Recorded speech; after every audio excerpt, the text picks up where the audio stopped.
Hello lovely people. I'm here with a book haul today. I felt like I was doing so well for the first half of the year, and now I've acquired some more. However, half of these were free, and the other half, yes, I did end up spending money on, but I think I'm happy with my stash of books. And even though I've got a Yalk planned for the end of the year, I'm hoping not to buy any more between now and Yalk at least. And I need to get to reading the books that I bought last Yalk, right? Because I don't think I've touched them yet. But anyway, let's start off with the free books, which were dead stock and nobody else wanted them at work. So I offered to give them a new home. I have got 8 books here. They're all children's books, so yeah, hopefully they'll be a fun time. The first one is by an author that I've really been meaning to explore some more of, and it's Abby Elphinstone. This is Rumble Star. I don't know an awful lot about this particular book, but I forget the series off the top of my head, but she does lots of magical whimsy kind of storytelling for children, and I think just from the cover alone you could probably get that vibe, right? So Rumble Star follows Caspar, who is allergic to adventures and absolutely hates taking risks. And so it comes as a bit of a shock when he stumbles into Rumble Star, which is an unmapped kingdom of magic and adventure, basically everything that he's adverse to. He then befriends a young girl who hates behaving and is always up for adventure, so pretty much his opposite, and it's up to them to save the magic of the world. It sounds like a lot of fun, very cute and whimsy and magical, and with some cheeky characters by the sound of things as well. The next book is a Jasbinder Bilan book, and it's a series, or I don't even actually know if they're connected books, but it's an author at least that I've been wanting to check out for a while because they always look so beautiful on the shelves and very catching to the eye. This particular one is Xanthi and the Ruby Crown, and look how gorgeous the artwork is on this cover. It follows through around to the back as well. Got a little bit of a excerpt on here, and it looks like it's in verse. It says, Xanthi loves visiting her gran in her flat with its rooftop garden, but Nanny is becoming forgetful and Xanthi wishes she could help her, if only she knew how. A mysterious cat shows her a way. It leads Xanthi to clues about Nanny's childhood and how long ago she had to escape her old life in Africa for a new one in Britain. I think this could be a really beautiful story about memory loss and friendships, that generational friendship between an elder in the family and one of the children. And it just sounds so beautiful, kind of going back to your historical roots, seeing where your family are from and their journey. And I think it's going to be a really moving story. It's only a short one, but I think this could be really beautiful. It's by Chicken House as well, which is a publisher for children that I really enjoy. I also have E.L. Norie's Fable House, which again is another series that I have been wanting to try for a while. Again, you see the vibes. It's very magical, whimsy, sort of magical realism, fantasy stories for a younger audience, but of course anyone can enjoy them. And yeah, this is Fable House. So what Fable House is a magical house in the middle of the woods, and it's for children that are in care. And we follow our main character Heather, who is now a new resident in the House of Fable. I don't know why I said it like that, but it's filled with magic and sort of strange wanderings, because she ends up bumping into Palamede, who is a knight of the King Arthur court, who tells her that the magic and basically beneath the earth of Fable House, something is happening and the house is in danger and they need the children's help to save it, basically. So yeah, it's up to them to figure out what's going on and join this valiant quest to protect the house at all costs. I love the sound of that. It's almost giving me House on the Cerulean Sea vibes, maybe. So yeah, I'm hopeful that I will really enjoy this one, and it just looks absolutely stunning. Again, another gorgeous cover. This one I had seen briefly, and I sort of tabbed it in one of my many browser tabs in my head that I would like to check it out, but I didn't know an awful lot about this one. But this is The Sky Beneath the Stone by Alex Malarkey, and how gorgeous is that? It's got an underneath cover, but I can't show you at the minute without the little protective jacket off of it. But we are following Ivy North, who is an adventurer. She can read maps, she's pretty much an expert at it, and she can basically do anything like camp related, adventuring related. But the crux of this is that she is absolutely terrified of going outside, so it kind of throws the whole dynamic off, right? It says, when her little brother is transformed into a kestrel, totally random there, Ivy follows him into Underfell, the strange and magical realm beyond the garden wall. Battling her dread of being out in the open, can Ivy navigate this extraordinary world of powerful fairies and purple skies to break her brother's curse? This sounds so whimsical, and I love that it deals with, I want to say, I might be completely wrong, so I do apologise if so, but is it agoraphobia, where you have the fear of being outside of your home? I like the idea that it's potentially bringing awareness to children of invisible disabilities and phobias and things of that nature, sort of just a gentle way. Like it's kind of like, she loves all these things, however there's this, and maybe there's an element of overcoming it, and we'll see how they package this.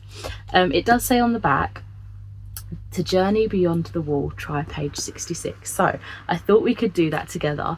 Let's go to page 66, which is in, the chapters don't have like numbers, so I don't know what number chapter it is, but it's in the chapter called The Circle of Stones, and it looks like it's got coordinations in there as well. So it's 66. I'm sure this won't spoil anything. Kids and Ivy wandered around the circle, soaking it all in. Ivy was amazed that Iona had never brought her and Callum there before. Maybe she was saving it for a really special occasion, because there was no doubt in this place would sing to Callum's soul.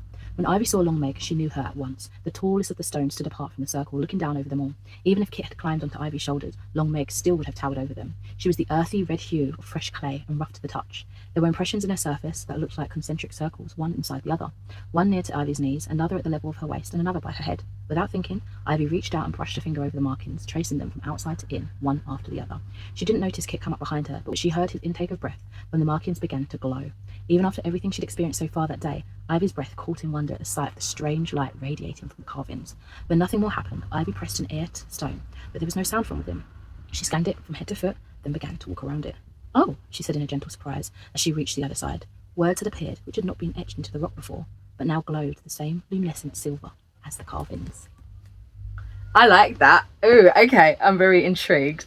Okay, on to the next little pile of children's books. So the next one I have is The Threads of Magic by Alison Croggan, and we're following young pickpocket Pip, say that 5 times fast, who inadvertently pickpockets the wrong person, and when he finds what he has theft from him, he is disturbed and thrown into the world of magic. He has basically pickpocketed a heart in a casket, but the heart is trying to communicate with him, and as the story develops, he's thrown into the underbelly, even more so of the streets, but more within the webs, the threads of magic, shall we say, as the title pertains to.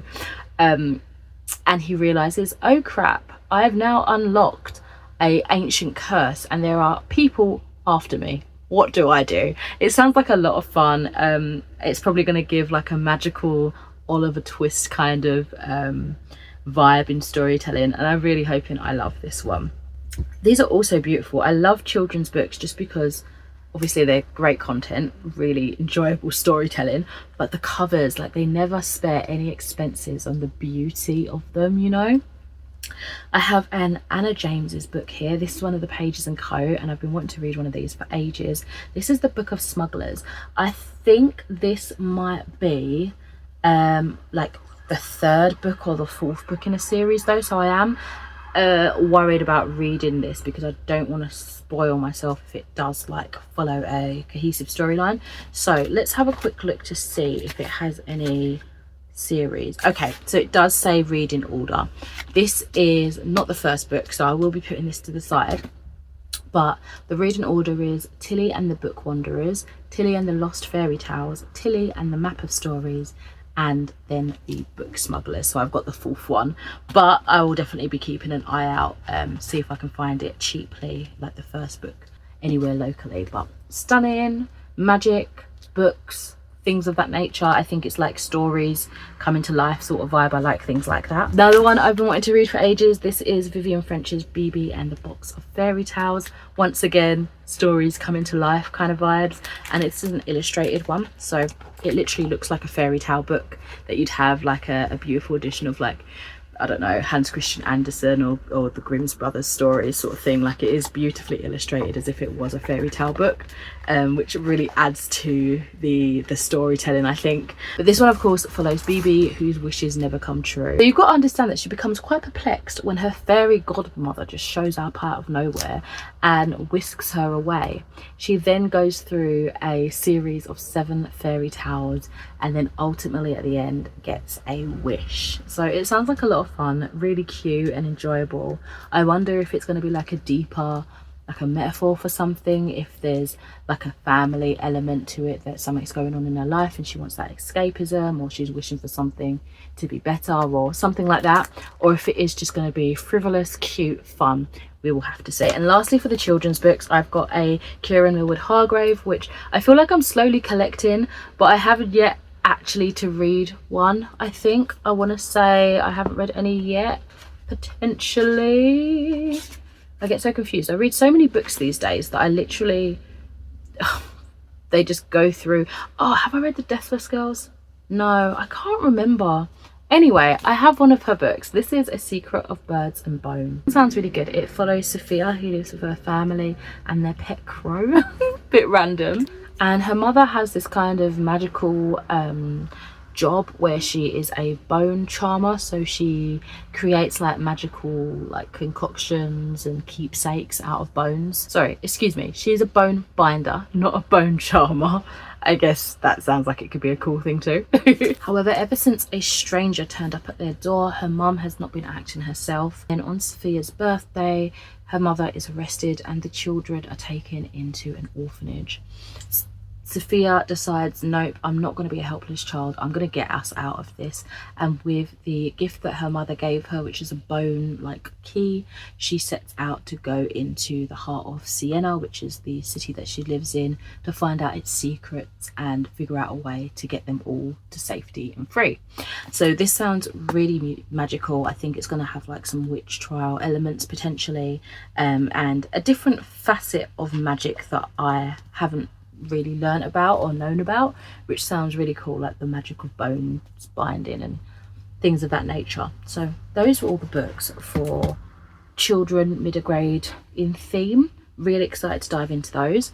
Now on to all mainly my adult books, which is in this massive Waterstones bag, but only 2 of them are Waterstone books. I just decided to put everything that could fit in there. So we're starting off with one that is actually a children's book, I think, and this is the first one that I bought that then opened the, you know, created the catalyst of me getting more books when I shouldn't have.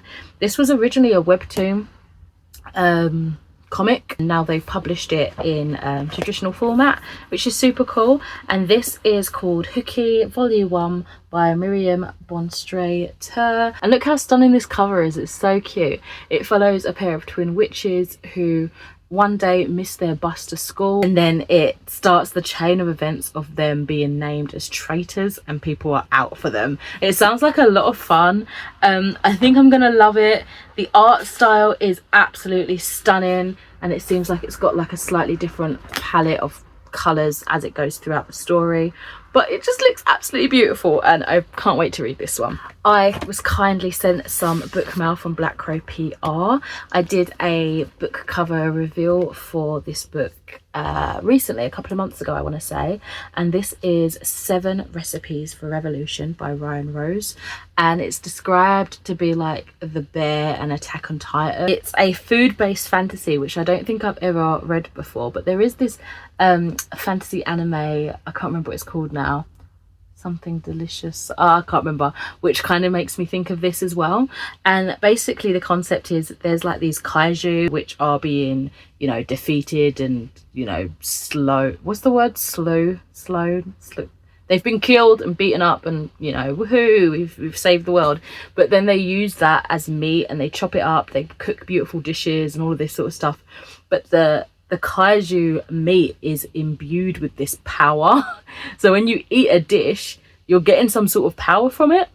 And it sounds so good. We're following this chef who like cooks with kaiju meat and has a bit of a run-in with an unexpected power upgrade, I guess you could say. It sounds like a lot of fun, and it is out currently. It came out in July, so definitely pick this up if you see a edition of this out on the shelves. Another book I purchased was Ye Haunting Adeline by H.D. Carlton. This is book 1.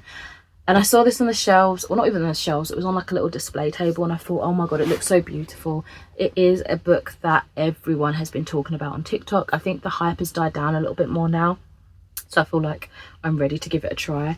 It's thicker than I was expecting. It's a cat and mouse duet, so it's a series of 2 books. And I don't know, I think I could enjoy it, but it's not like fantasy or anything like that. It's dark romance from what I understand. So we're following the manipulator and the shadow.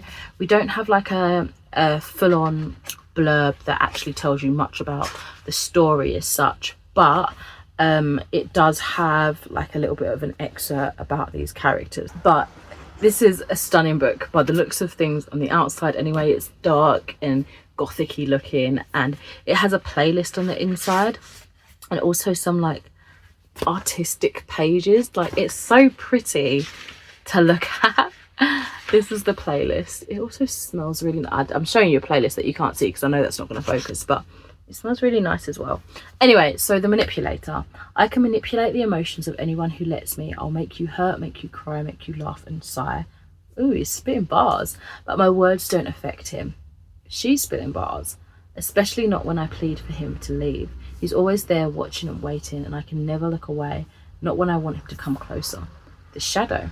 I didn't mean to fall in love, but now that I have, I can't stay away. I'm mesmerized by her smile, by her eyes, and the way she moves. I like the way you move, the way she undresses. I'll keep watching and waiting until I can make her mine, and once she is, I'll never let her go, not even when she begs me to.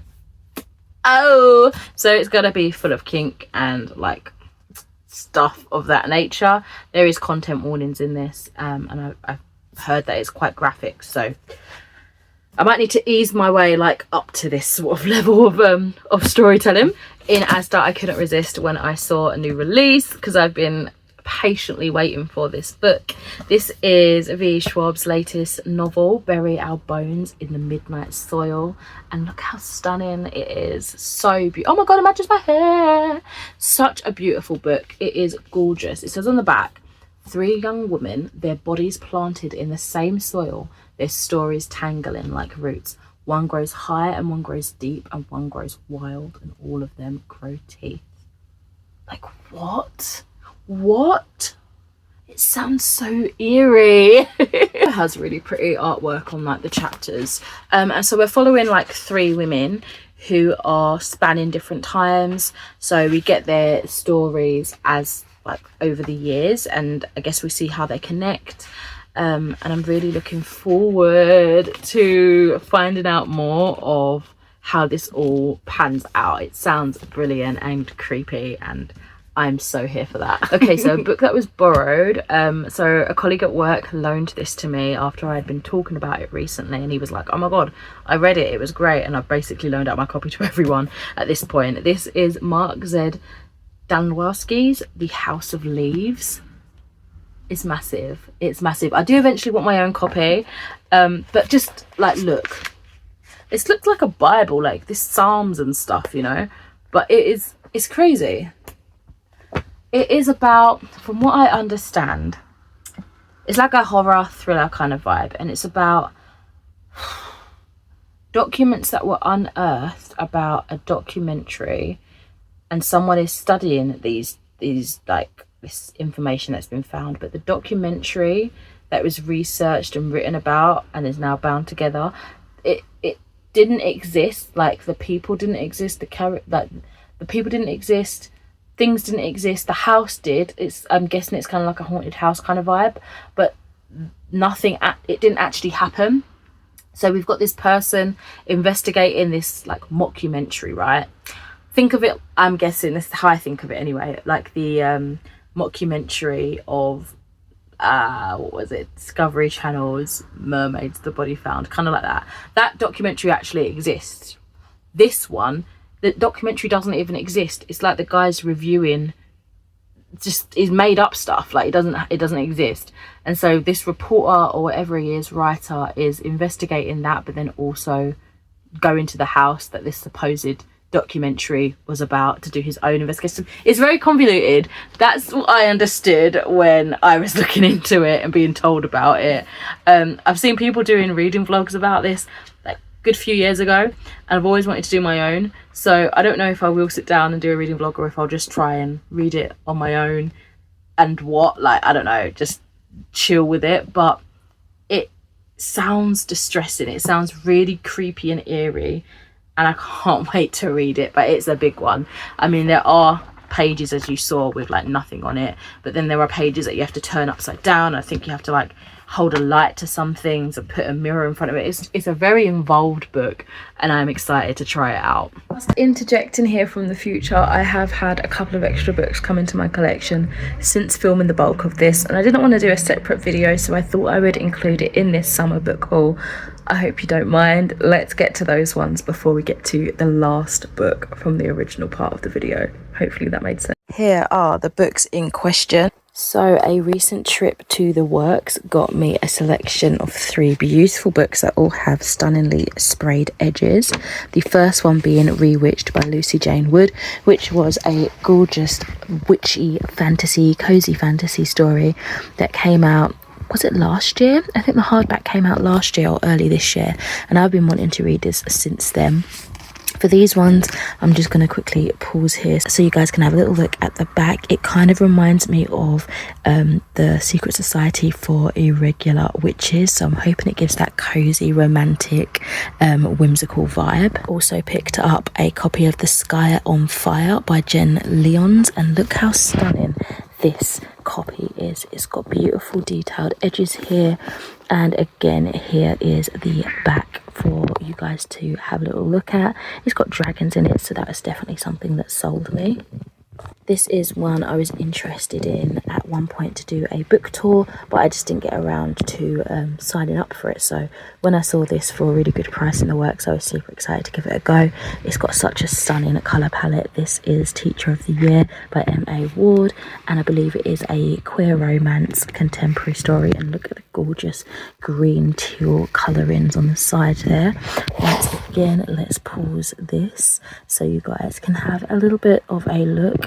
There's some other books by this author that I didn't realise. I don't know if I've seen these ones before. Husband of the Year, Mistletoes and Michigast, Napkins and Other Distractions. This looks really cute, and I love how all the colours have like a similar like a colourway. Speaking of Secret Society for Irregular Witches, I also have the sequel. I don't think it's necessarily the sequel. I think it might be set in the same world.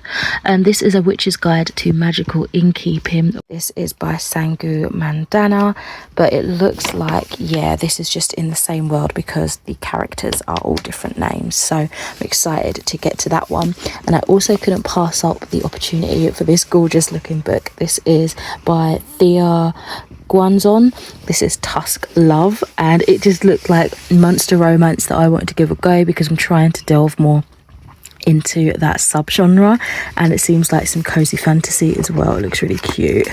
Last 3 books before we go back into main viewing. We've got Zadie Smith's Grand Union. I've been wanting to read some of Zadie Smith's books for a while, and I feel like I've got at least maybe 2 or 3 books now in my collection, but I just need to knuckle down and actually give them a read.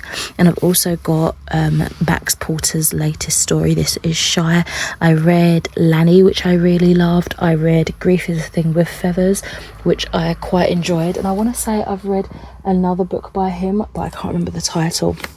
So I do enjoy his stories overall, and I like to go into them somewhat with no kind of idea, but yeah, I like to have a very basic understanding before I go in because they're quite impactful stories. And a book sent to me from Black Crow PR. This is an ARC proof of The Executioners 3, Susan Denard. This one comes out this month in August, so I'm hoping to continue on with this. I do have a NetGalley version, and I had been reading it, but then I think it expired or something like that, and I just didn't get a chance to continue it on digitally. So I was so happy and grateful to get a uncorrected proof physical copy so that I can continue on with it, which I'm going to focus on really soon. So yeah, this is giving all the spooky 90s vibes, which I love. So let's get back to the main part of the video. Okay, and the last book is another one that was kindly sent to me by Black Crow PR, and this is Danielle Knight's A Rather Vengeful Accord, and look how stunning that is. It's so beautiful. This is a rivals to lovers, dark academia, necromancer, gladiatorial combat story. How cool does that sound? Like, it sounds so awesome. So I'll read you a little bit so you can get a vibe. It's also the first book in a duology, so another 2-book series, and the duology is called The Hallowed Game. So it says, enroll in this rivals to lovers dark academia fantasy of necromancers and gladiatorial combat against eldritch abominations. Welcome to St. Pendergast, an elite college for necromancers and gladiators, promising glory to those who can perfect the arcane arts of graving or spiring. Graving is the notorious act of raising the dead and shaping their decaying flesh into eldritch abominations. Spiring is divine-fueled combat against undead horrors in grand arenas, thrilling crowds of thousands. We are following 2 characters. We've got Halen, who would kill and resurrect anything to study graving at St. Pendergast, but how cannot enlist alone. The only way that she can secure like a scholarship deal into the college is to enter into a dangerous accord with her arch nemesis is Alistair, who is of course devilishly handsome as well as infuriatingly frustrating. Alistair is an accomplished spirer and is also the exiled scion to the Fulton dynasty. Of course, romance will ensue. I think I'm gonna love it. It sounds like just the scratch that I need. I'm looking forward to this one. So those are all the books that I have recently acquired into my collection. Cannot wait to dive into all of these. If you've read any of these yourselves, do let me know your thoughts and feelings. If you've got reviews, direct me to them. I'd love to know. But for now, thank you so much for watching. I shall catch you in another video soon. Bye.